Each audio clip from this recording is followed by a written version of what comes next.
ကို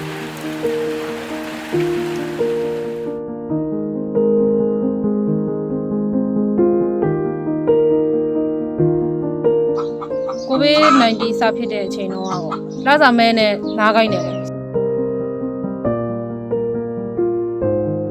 အခုကြတော့ကိုဗစ်ပြီးလဲပြီးတော့နိုင်ငံရေးအကြောင်းဆိုတော့ဝင်ငွေရလဲစင်မပြေဘူးအခုဆိုရင်တော့ကျမတော့အလုပ်လက်မဲ့ဖြစ်နေတာတော့10လလောက်ရှိနေပါပြီညီမတို့စိတ်ယုံစင်းနေတဲ့အချိန်ဖေဖော်ဝါရီလထဲမှာပဲစိတ်ယုံကဒုံးနေဆိုပြီးတော့ပိတ်ချလိုက်တာလေအဲ့ဒါညီမတို့တော်တော်လေးအလုပ်လက်မဲ့လည်းဖြစ်သွားတယ်ရေတော့တယောက်လောကမှကျမ်းမာရေးပါညာမှခြံလို့ပြုလို့ရသေးတယ်အခုဆိုရင်တယောက်လောကနဲ့ကျမ်းမာရေးရစဘာမှစားဝတ်နေရေးရလဲအဲ့လိုမျိုးခုတယောက်လောကစားနဲ့ဘလို့မှအဆင်မပြေဘူးဖြစ်ကိုသမီးရဲ့မျက်နှာကြည့်လိုက်ပြန်တော့လေသူ့ရဲ့အနာဂတ်နဲ့သူ့ကိုလှုပ်ပေးရမှာနဲ့ဆိုလို့ရှိရင်လုံးမရှိတော့ကိုကဘယ်လိုပြောမလဲအခက်အခဲမရှိတော့ဘူးလို့ထင်တယ်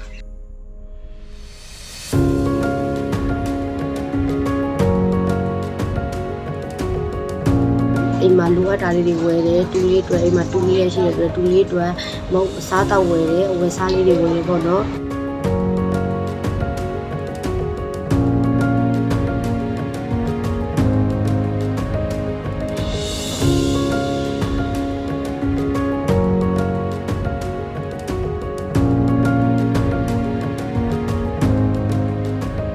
တန်တာအားစီလေးတောက်ဘောရအစီလေးတွေတောက်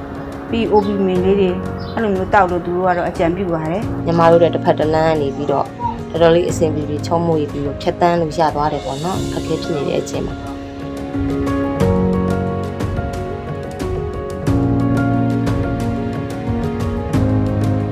ရင်းနှီးခုတာရခဲ့မှာစိတ်ကလေးတွေနဲ့ရင်အုပ်မကွာလေးလည်းနေချင်တယ်ကိုပိုင်ဆိုင်လေးလည်းလုပ်ချင်တယ်ပေါ့